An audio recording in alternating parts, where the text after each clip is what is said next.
मेरा नाम ज़ैनब है और मैं लखनऊ में रहती हूँ। और उन सभी लोग जो हाशिए पर हैं, वो दलित, मुस्लिम, वंचित समुदाय के लिए, उनके हक के लिए आवाज़ उठाती हूँ और समुदाय में लोगों के साथ काम करती हूँ। 5 नवंबर को मेरे घर में 2 पुलिस वाले मोहल्ले में पूछताछ कर रहे थे। मेरी कोई फ़ोटो दिखाकर लोगों से पूछे थे कि ये कहाँ रहती है, तो लोगों ने मेरा घर बता दिया और फिर वो मेरे घर आए। ज़ैनब सिद्दीकी यहीं रहती, तो उन्होंने कहा हाँ बताए, मैं उनका फादर हूँ। तो कहने कि क्या आपकी बेटी एनआरसी सीए के प्रोटेस्ट में जाती थी, उसे लीड किया है? कहने कि नहीं, वो महिला संगठनों में काम करती है तो इसलिए जाती थी, पर लीड वगैरह कुछ नहीं। कहने कि क्या कोई एफआईआर वगैरह कुछ उसके नाम में? कहने नहीं, एफआईआर वगैरह तो कुछ नहीं है। तो ये सारी बातें होती रही। फिर उसके बाद उन्होंने कहा ठीक है, फिर ये इतना कह के चले गए। और तकरीबन 1 से 1.5 घंटे के बाद में 6:30 से 7 के बीच में मेरे फादर नमाज पढ़ के आ रहे थे और दरवाजे के पास ही थे कि अचानक से एक दस्ता आता है जो गुंडों से भरा मुस्तैद दस्ता होता है। तो उसमें 10 से 12 लोग निकलते हैं और मेरे फादर को पकड़ लेते हैं। वो चिल्लाने लगते हैं तो हम लोग तुरंत बाहर निकल कर जाते हैं और हम पूछते हैं कि भाई क्या बात है। तो वैसे ही मेरा कैमरा ऑन होता है। हम लोग लगातार पूछ रहे थे सर आप कौन है, कहाँ से हैं, अपना आईडी कार्ड दिखाइए। तो वो आईडी कार्ड नहीं दिखा रहे थे, वो कहते हैं पुलिस है। आप कैसे ऐसे कर सकते हैं? पुलिस है, पुलिस है, हाथ नहीं डाले। तो कौन सी पुलिस है? कहाँ से पुलिस आई है? तो मैंने कहा आप पुलिस नहीं है क्योंकि आप सिविल कोड में है। क्योंकि इससे पहले अगर हमारे घर में जानकारी करने के लिए आए थे तो 2 पुलिस वाले आए थे और वो बाकायदा वर्दी में थे। तो आप पुलिस नहीं है, तो वो आईडी कार्ड ही नहीं शो कर रहे थे। और उसके बाद ही स्थानीय थाना जो हसनगंज है वहाँ से अचानक से गाड़ियों में भर भर के जीप से लोग पुलिस वाले आ जाते हैं। और जो एसएचओ है हसनगंज थाने का अमरनाथ वर्मा, वो बस आते ही साथ ही बस गाली गलौज करके ही बस डंडे से मारना पीटना शुरू कर देते। और उसके साथ उसने मेरी छोटी जो बहनें थी उनको दौड़ा दौड़ा के उस सड़कों पर मारा, जिसमें मेरी माँ भी थी, उनके चोटें भी आई काफ़ी।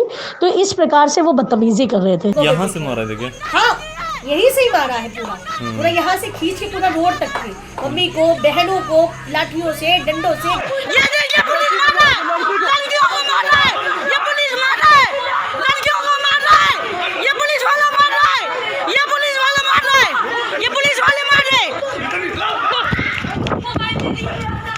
और मुझे काफी दूर तक के दौड़ाया। अब तो मुझे बहुत डर लगता है कि कल को कुछ भी कर सकते हैं ये लोग, आके मेरे घर में घुस जाएंगे।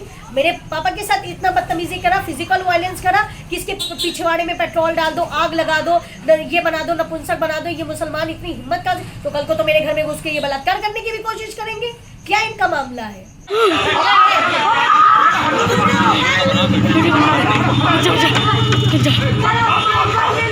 मेरे पापा और मेरे भाई को दोनों को पकड़ के लेकर गए हसनगंज थाना, जो हमारा क्षेत्रीय थाना था, वहाँ पर लेके गए। और जब हम थाने पहुंचे तो देखा कि उनके हाथ से खून निकल रहा था। तो एसएचओ था हसनगंज थाने का, वो गाली गलौज करने लगा और बदतमीजी करने लगा। और फिर उसने मेरे पापा को धक्का देते हुए बाहर निकाला, मेरे पापा और भाई को, और जीप में भर के पता नहीं कहाँ ले गए। हम लोग बस परेशान थे, लोग पूछ रहे थे सर कहाँ ले जा रहे हैं, कहाँ ले जा रहे हैं, मगर कोई जवाब नहीं था कि वो कहाँ लेकर जा रहे हैं। हसनगंज थाने का अमरनाथ वर्मा है, उसने बताया कि एटीएस लेके गई है। मुझे नहीं मालूम, कह रहा कहने के सरोजनी नगर ले गया। मुझे इनडायरेक्ट वे में लोगों से पता चला कि सरोजनी नगर थाना लेके गए। तो ये सवाल बार बार बनता है कि 5 तारीख की गिरफ्तारी, आप 7 तारीख की गिरफ्तारी क्यों दिखा रहे हैं? 2 दिन पहले आपने कहाँ रखा? यानी आपका इरादा था मार देने का, आपका एनकाउंटर करने का इरादा था। तो ये इतनी जल्दी जब प्रेशर बना और लोगों ने बातचीत करना शुरू कर दी, ट्विटर पे, सोशल मीडिया पे, इस तरह से बातें वायरल होने लगी, तब उसके बाद ये सकते में आया कि 7 तारीख की गिरफ्तारी। और इस तरह से जो वायलेंस किया कि महिलाओं को पीटना और मारना, ये इरादा क्या था इनका? महज एनआरसी सीए में इन्वॉल्व होने की वजह से हुआ है या इनकी सोची समझी साजिश थी कि किसी व्यक्ति को इस मामले में फंसाया जाए? आप जब मेरे बारे में पूछे तो मेरे वालिद के साथ फिर ऐसा 7 तारीख को सैटरडे को कोर्ट में मुलाकात हुई थी। फिर मैंने पूछा पापा क्या क्या हुआ, तो उन्हीं ने बताया इस तरह से लेके गए, भैया को अलग थाने में रख दिया था, पापा को अलग लेके चले गए और फिर वहाँ पे जाके खाना नहीं दिया रात भर, फिर बदतमीजी करते रहे, कम्युनल बातें बोलते रहे।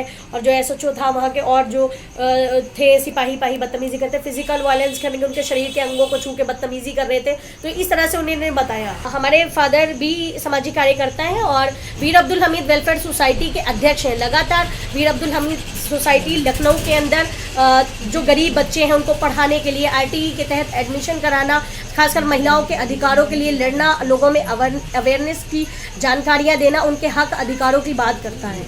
और इस तरह से वो संगठन चलाते थे। एक दिन मेरे भाई को पूरा गायब करके रखा रात भर, और दूसरे दिन सुबह लेकर आए कि उन्होंने वो लिखा कि ये बच्चे को मैं डॉक्टर संदीप पांडे जी जो सोशल एक्टिविस्ट है, मैं उनके साथ वही लेके आए और सुपुर्दगी में दिया कि ये है वो है और किसी प्रकार का कोई चोटिल नहीं है। और जबकि उसको इतना डरा धमका दिया था कि अगर तुम क्या बोलते हैं मेडिकल के लिए गए तो तुमको अंदर लेकर ठास दूंगा, 2 साल के लिए मुकदमा दर्ज कर दूंगा। आप बताइए, एक नाबालिग बच्चे को आप 24 घंटे हिरासत में रखते हैं और उसके बाद मारते पीटते, फिर कहते आतंकवादी हो तुम लोग। कैसे कहने वाले होते हैं वो आतंकवादी? या वो आतंकवाद खुद है या वो आतंकवादियों को पैदा करते हैं? ये कहने वाले वो कौन होते हैं? और साथ साथ ये बातें जो कम्युनल बातें बोली जा रही थी कि तुम लोग मुसलमान हो, तुम्हारे में हिम्मत कहाँ से आती है, तुम आतंकवादी हो। ये आतंकवादी का जो शब्द उन्हीं ने बोला वो किस तरह से बोला, तो ये जो वर्ड थे ये बहुत ही बेहूदे थे। और कहते नहीं है मुझे किसी पे भरोसा नहीं था, सिर्फ उस अल्लाह पे भरोसा था कि वो मेरे साथ है, क्योंकि हक और सच के लिए लड़ाई थी ना।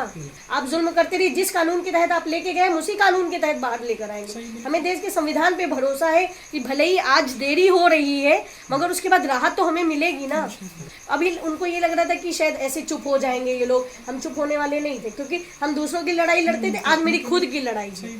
और जब हक पे हैं तो भले ही कुछ हो जाए, मेरी जान भी चली जाए, मगर हम पीछे नहीं हटेंगे। एक कदम ज़ैनब पीछे हटने वाली नहीं, क्योंकि मेरे वालिद ने हमेशा यही सिखाया, झुको बस एक खुदा के आगे झुकना है, उसके अलावा कोई इंसान कुछ नहीं कर सकता है। आप प्रशासन होगा, सब कुछ है। जब हम उस तरह का माहौल में नहीं है, हम भाई आप एक सम्मानजनक व्यक्ति को सड़कों पे खींच के ऐसे पीटेंगे, महिलाओं को औरतों को पीटेंगे, उनके दुपट्टे खींचेंगे और फिर ये आप दिखाएंगे आप एनआरसी सीए में जाते हैं, नेतागिरी करते हो। तुम कहने वाले कौन होते हो?